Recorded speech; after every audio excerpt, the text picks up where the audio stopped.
Hello, this is Ken Ferrie with this week's Boots in the Field report. Most customers got a blast of winter last Friday as Jared and I crawled home from Wilmington, Illinois on Friday. Well, a 1 hour trip that took us probably over 3 hours. We got to not only see snow, but hear and see thunder and lightning. I've been told the old wives' tales that thunder snow means you're going to get more snow in the next 7 to 10 days. I imagine that's about as accurate as a groundhog seeing its shadow, but either way, any snow now will be short-lived. Been getting a number of questions about hybrid selection as growers are looking through the 2022 hybrid yearbook. This is a good sign as growers are putting more thought into how to manage and select their hybrids. We should not only have a plan in place of which hybrids go in which field, but also how and when that hybrid or variety should be planted and how we're going to manage it. Some things to keep in mind as we put the plan together. First, you choose hybrids off of yield first.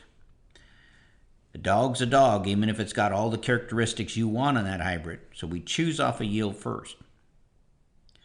When we have a large set of hybrids that have a yield range that covers all our needs, then we can start the process of weeding down those hybrids to figure out which ones that we're actually going to plant. And after we pick the high yield potential lineup, we can start to use other factors like ear flex and leaf structure to slim this potential roster down to the hybrids that you're going to play with. One thing to remember, harvest starts now as you're putting the plan together. Many times when we get to the fall, a client has too many irons in the fire. There's just too many things happening and he's trying to manage around that. The corn is getting too dry. He's suffering from phantom loss. Standability issues in the corn are there. While the beans are getting too dry, 8-9% like this year, and the farmer just doesn't know where to go first.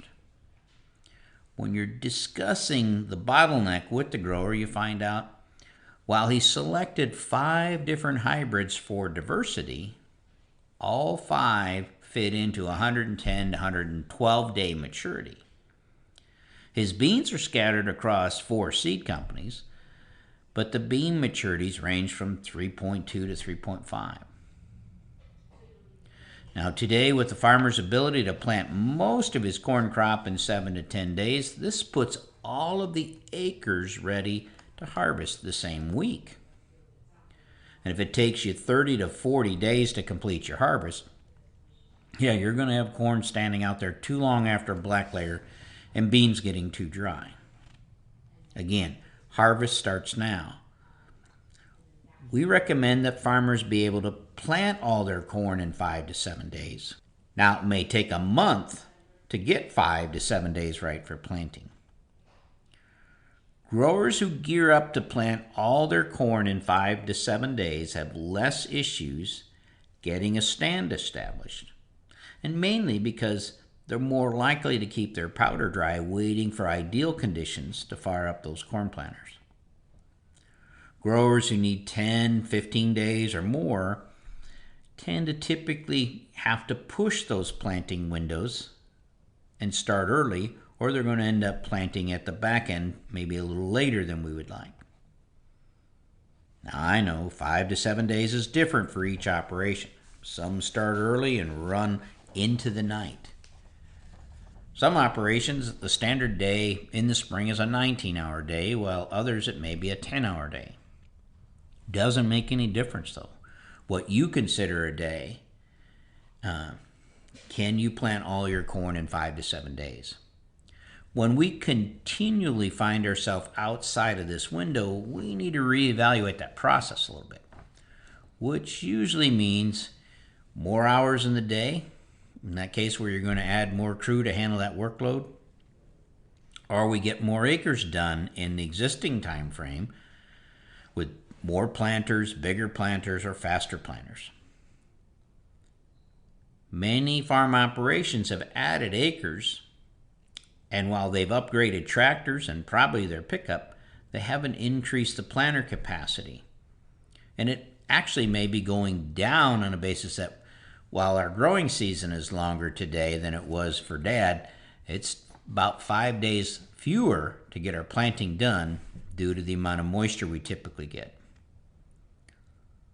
Along with getting the job done timely, we need to give some thought to choosing hybrids to mitigate some risk. We don't want all our eggs in one basket. We don't want our whole crop pollinating the same week, and we don't want all our acres ready for harvest the same week. Now is the time to put your harvest plan together. Start by reviewing how many acres of corn and or beans your operation typically can harvest in a week's time. Take the last 5 years and come up with the amount of acres that you typically can harvest in a week. Then start to plan your harvest window now. Instead of dealing with the fall stress on all the acres need attention at the same time, start to put some thought into how to alleviate that stress now before we start. We suggest to make harvest more tolerable that growers break up corn maturities into at least 3 groups: early maturing hybrids, mid-group hybrids, and full season or long season hybrids. At planting time, you have to plant your early corn first and your full season corn last. This will stagger your pollination and your harvest window. If you do it the other way around, the longest to the shortest, you'll end up pollinating and reaching harvest on the same date, meaning that you had no mitigation of risk. Along with stagger maturities, use your yearbook to stagger your ear flex within a maturity. Having all your hybrids flexing in one area, like girth or depth, can work against you.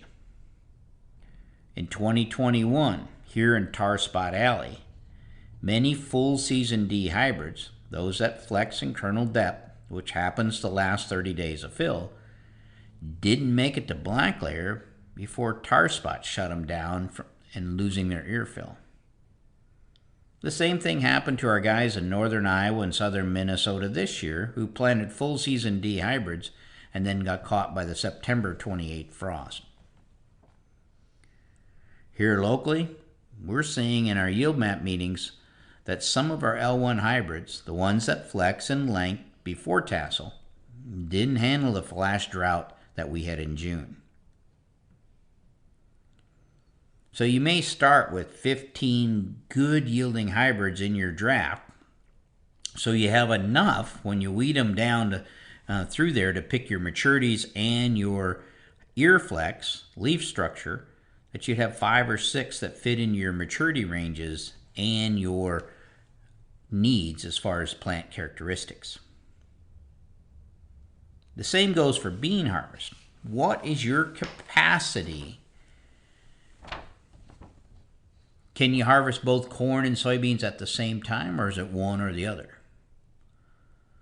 Let's say your operation can cut 80 to 100 acres of beans a day, and you typically run 5 out of 7 days, which basically means that you can cut 400 to 500 acres a week. With soybean maturities, as a rule of thumb, you can figure 1 day for every 1/10 of your maturity. So a 2/6 bean will be ready to harvest 10 days before a 3/6 bean. So if we take 1,500 acres of beans, we could break that up into 500 acres in the 2/6 maturity. That would take 1 week to harvest that 500 acres, and we put 500 acres in a 3/3 maturity, and 500 acres in a group 4 maturity. This would give you a week to harvest each maturity group before the next one was ready. Now I do realize a 3/3 bean from one company may not mature like a 3/3 bean from the other, but you kind of get the idea. Starting the harvest on schedule is also a big factor, which means You're going to have to start a little wetter on the corn, spend a little bit of money on drying to get kicked off, and you're going to have to go slow cutting some tough beans, tough stems on that front end. In the fall, we must start the harvest as we planned it. If we wander around too much waiting for a full season stuff to be ready, the rest will be too dry and we'll be put right back into the same squeeze crunch that we started with. I know spring isn't here yet, and I'm talking about harvest, but harvest starts now. A little planning now will alleviate a lot of stress in the fall. Make the plan and then do the plan. We're getting close to kickoff, so get those seed samples sent in so you're not waiting for the results to come back. And don't forget to turn in your spring testing needs. To stay up to date, check out our website at croptechinc.com and subscribe to our podcast, Boots in the Field Report. Keep her safe, keep her moving.